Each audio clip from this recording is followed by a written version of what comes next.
कल supreme court की chief justice की बेंच के सामने दिल्ली के रिज इलाके में करीब 1100 पेड़ों को गैर कानूनी तरीके से कटवाने का मामला आ रहा है। देश के न्यायाधीश इस मामले को सुनेंगे। मेरा मानना ये है कि अगर देश के न्यायाधीश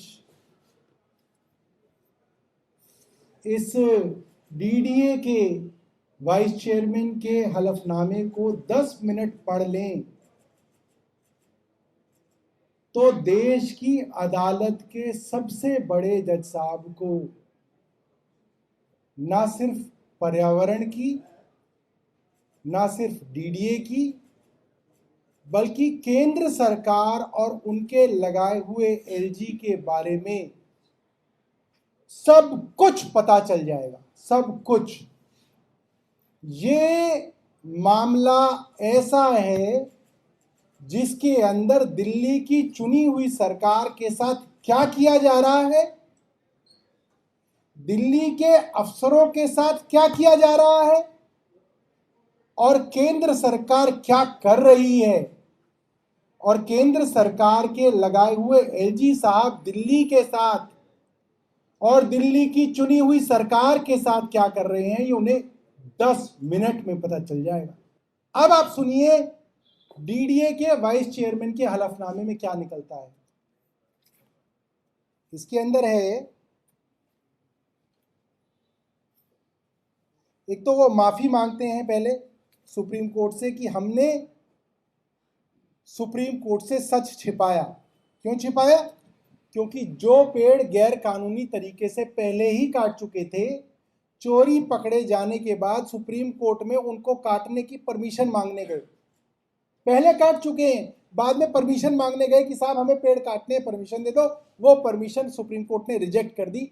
तो आपने झूठ बोला कोर्ट में, एलजी साहब के डीडीए ने झूठ बोला, उसके लिए पहले तो उन्होंने माफी मांगी, मतलब उन्होंने अपनी चोरी कबूल कर ली। आगे क्या लिखते हैं सुनिएगा। उन्होंने ये मान लिया कि ये पेड़ 16 फरवरी से लेकर 10 दिन के अंदर गैर कानूनी तरीके से काटे गए।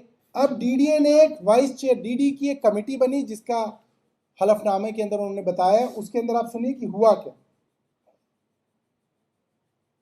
इस कमेटी ने ये बताया कि उस जगह पे जितने पेड़ कटे डीडीए के हिसाब से, उसमें जंगल यानी कि फॉरेस्ट एरिया के करीब 468 पेड़ काटे गए। ये डीडीए का हलफनामा है, कबूल कर लिया डीडीए ने। और नॉन फॉरेस्ट एरिया के 174 पेड़ काटे गए। ये डीडीए कह रही है। हालांकि आरोप इनके ऊपर 1100 पेड़ों का है, मगर इन्होंने 468 जमा 174 इतने पेड़ों को गैर कानूनी ढंग से काटा गया, ये तो इन्होंने अपने हलफनामे में मान लिया है। इस हलफनामे में यह भी मान लिया गया, जो बार बार झूठ बोला जा रहा था कि दिल्ली सरकार ने इनको पेड़ काटने की परमिशन दी है, इस हलफनामे में यह भी मान लिया गया कि इनको ना तो सुप्रीम कोर्ट ने कोई परमिशन दी है और ना ही इनको दिल्ली सरकार ने पेड़ काटने की कोई परमिशन दी है। इनके पास एक भी पेड़ काटने की परमिशन नहीं थी, ना दिल्ली सरकार की, ना सुप्रीम कोर्ट की। हमसे जुड़े रहने के लिए हमारे YouTube चैनल को सब्सक्राइब करें और नई वीडियो की नोटिफिकेशन के लिए बेल आइकॉन को दबाएं।